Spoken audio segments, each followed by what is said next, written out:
2026ஆம் ஆண்டில் சுற்றுலா செல்வதற்குரிய சிறந்த இடமாக யாழ்ப்பாணம் தெரிவு செய்யப்பட்டுள்ள நிலையில், யாழ்ப்பாண நகரை அழகுபடுத்துவதற்கான முயற்சிக்கு யாழ்ப்பாண வர்த்தக சங்கம் முழுமையாக ஒத்துழைப்பை வழங்கும் என வடக்கு மாகாண ஆளுநர் ந. வேதநாயகத்திடம் சந்திப்பின் போது உறுதியளித்துள்ளனர். வர்த்தக சங்கத்தின் நிர்வாக குழு உறுப்பினர்களும் ஆளுநருக்கும் இடையில் சந்திப்பு ஆளுநர் செயலகத்தில் நேற்றைய தினம் இடம்பெற்றது.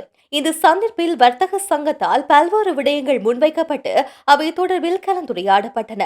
யாழ்ப்பாணம் நவீன சந்தை கட்டட தொகுதியில் உள்ள பல கடைகளில் உரிமம் மற்றும் தொடர்பான நடவடிக்கைகள் கடந்த காலங்களில் ஆரம்பிக்கப்பட்டிருந்தாலும் அது பெருமளவில் நடைபெறவில்லை என்று சுட்டிக்காட்டப்பட்டுள்ளது.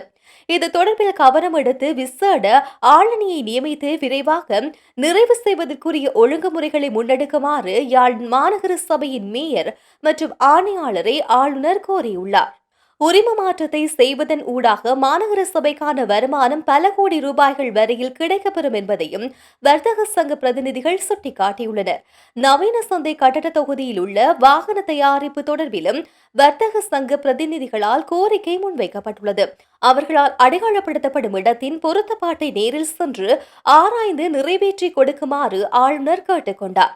அத்துடன் நவீன சந்தை கட்டட தொகுதியில் உள்ள மலசல கூடம் உள்ளிட்ட நகர பகுதியில் உள்ள மலசல கூடங்களின் சீர்கேடுகள் தொடர்பில் வர்த்தக சங்க பிரதிநிதிகள் விசனம் வெளியிட்டுள்ளனர். அவற்றை உரிய முறையில் சீர் செய்வதுடன் தொடர்ந்தும் பராமரிப்புக்குரிய நடவடிக்கைகளை மேற்கொள்ளுமாறு ஆளுநர் கோரினார். மேலும் நவீன சந்தை கட்டட தொகுதிக்கு வர்ணப்பூச்சி மேற்கொண்டு பல ஆண்டுகள் கடந்திருக்கும் என குறிப்பிட்ட வர்த்தக சங்க பிரதிநிதிகள் யாழ் நகரின் மைய பகுதியை இவ்வாறு பாழடைந்தமை போன்று தோற்றப்பாட்டில் இருப்பது நகருக்கு அழகல்ல என்று சுட்டிக்காட்டினார்.